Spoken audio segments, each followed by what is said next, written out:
Seres humanos que acompanham o Planeta Podcast, temos um recado para vocês. Show do Planeta Stand-Up, link na descrição. Eu ia fazer uma pergunta que está relacionada também a isso que o Daniel estava falando da pedofilia. Eu ia dar um outro exemplo, mas eu acho que se aplica, né? Eu não vou falar onde, mas eu já passei por esse assunto aqui algumas vezes em alguns outros programas. Mas eu conheço uma pessoa que mora num prédio e nesse prédio tinha uma pessoa muito obcecada por um problema que não era real, que foi avaliado por especialistas, foram lá e falaram, olha, isso aqui que você está falando que está sentindo não existe, tá tudo certo aqui no mecanismo do prédio. Depois de muitas brigas, finalmente ele conseguiu o que ele queria lá e foi alterado o problema. Ele parou de ter essa reclamação, porém aumentou, por exemplo, o barulho de agressão, de gritaria, a chegada da polícia, muitas vezes chamada para meio que intervir nos casos de violência doméstica que estavam rolando lá.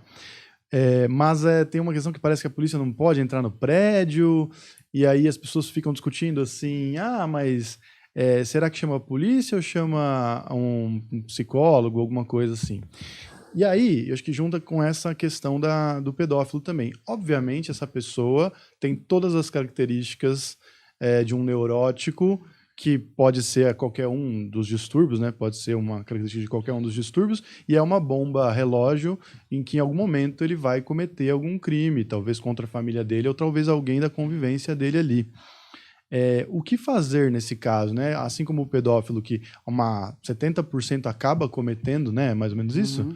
E tem esse cara que é obviamente uma bomba relógio, só que a gente não pode ser Minority Report e falar, esse cara vai cometer um crime, então já vamos prender ele antes. Isso não pode ser feito. Como é que a gente controla esse cara vivendo em sociedade? Porque esse cara ele vai agredir, ele só precisa de uma chance, de um momento propício para isso. A gente não pode aqui no nosso país, né?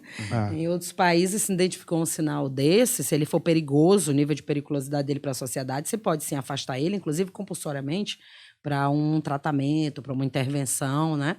Então, a gente tem que mudar isso no nosso país, tá? Então, eu estava vendo outro dia, agora, anteontem, eu acho, tá tendo aquele problema aqui em São Paulo da Cracolândia, mudando de lugar e não sei o quê, né?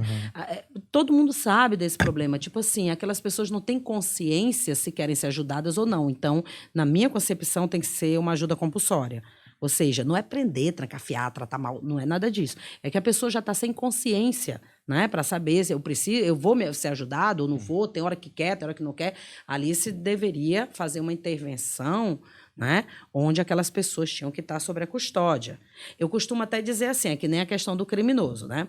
Eu costumo dizer para meus alunos, vem cá, mas pode fazer tratamento com criminoso, tá bom. Mas se tu chegar ali na Praça da Sé, um exemplo, né? Quem é criminoso aí, bora fazer uma terapia com psicólogo, alguém vai?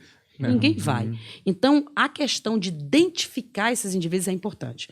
Porque, muitas vezes, na área da psicologia onde eu trabalho, nessa área da parte de investigação, às vezes os próprios psicólogos dizem assim, mas vai identificar o criminoso, taxar o criminoso, né? O criminoso, ele vive escondido na sociedade, ele não te diz que é criminoso. Então, sim, até para você fazer um trabalho de reabilitação, você tem que identificá-lo, né? Você tem que identificá-lo. Você não pode sair, eu vou perguntar quem é criminoso, vou fazer uma terapia, um tratamento, né?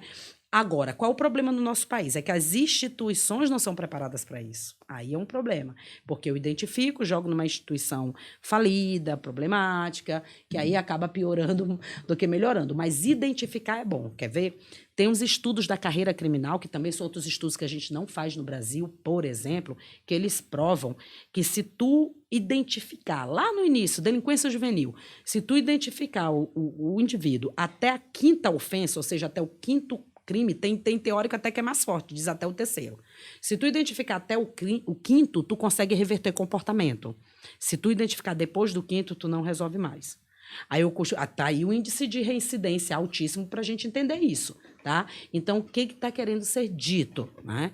Identifica, né? Ele vê que deu errado no sentido que, eita, me descobriram, né? E aí ele tem uma tendência maior de não fazer o que a gente chama de introjetar comportamento. Porque a psicologia também nos explica a questão de reforço e punição. Então, por exemplo, se tu faz uma coisa e ninguém te pune, deu certo, tu vai repetir. Tá reforçando aquele comportamento a ser repetido, tá? Quando tu é descoberto, tu já diz, pô, me descobriram, né? Então, a carreira criminal mostra, vamos identificar esse pessoal até o 5º crime pequeno que ele começa a fazer, rouba uma calota, faz isso, faz aquilo, celular, isso, né? Identifica para você poder reverter o comportamento. Porque depois da carreira criminal estabelecida, aí já é minha parte, não é os teóricos, eu brinco com isso e digo, psicólogo não dá jeito não, só Jesus Cristo.